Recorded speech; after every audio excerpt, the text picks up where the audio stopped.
It's still a pleasure to be here.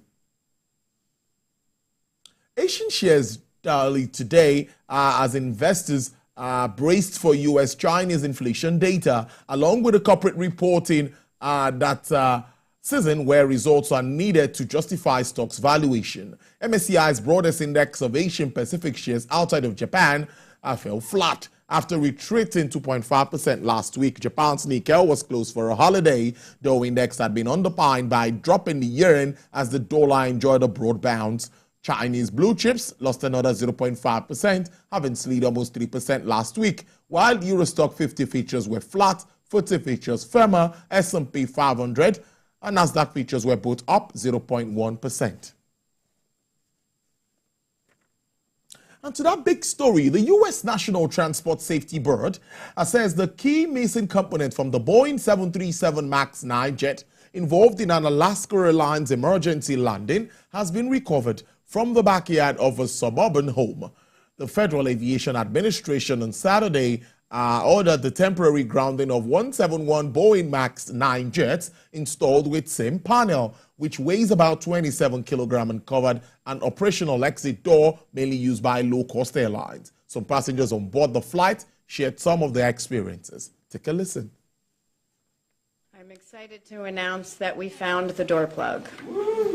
Thank you, Bob. Bob, I will not give you Bob's last name, but Bob contacted us at witness@ntsb.gov with 2 photos of the door plug and said he found it in his backyard. Thank you, Bob. Please, I will reach out to you so that so that I can thank you myself. There was a big boom or a mini explosion in the rear of the plane, and then almost followed instantaneously by a rapid depressurization of the cabin, which really consisted of moisture and fluid, almost like a cloud rushing from the front of the plane to the back of the plane. Aisles next to the hole, about halfway down to the flight back to the airport, Portland. I just couldn't believe my eyes. Like, I couldn't believe there's a gaping hole and you could see the city and the stars and everything just outside of the window. It was crazy. We took off on time, and then they announced that we had just reached 10,000 feet.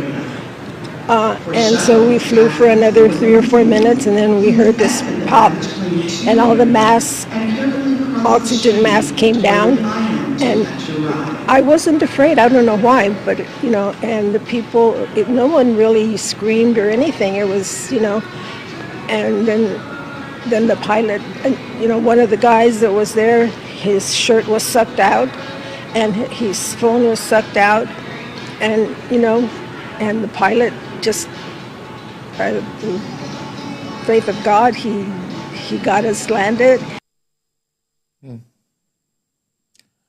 What an experience there. Well, energy vehicle group China Evergrande stock stumbled by 23% over the detained firm's vice chairman, Mr. Liu Yunze, as trade resumed.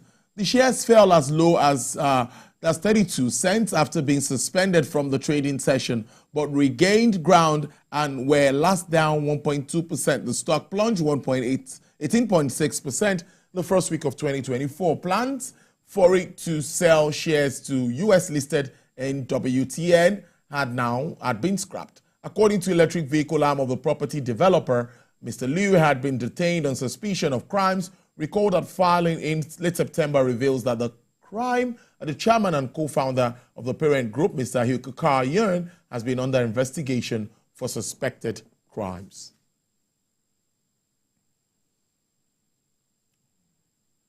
One of the major producers of crude oil in global market, Saudi Arabia, has announced to cut prices by $2 a barrel. An increase in crude oil production by some countries that forced major producers such as Saudi to take this decision.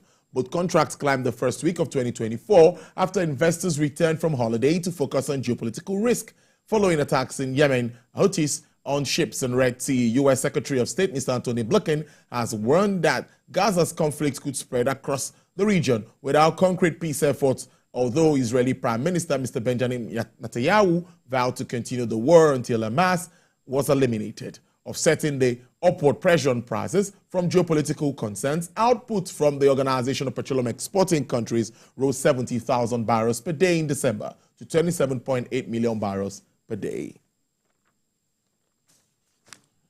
And finally, crude oil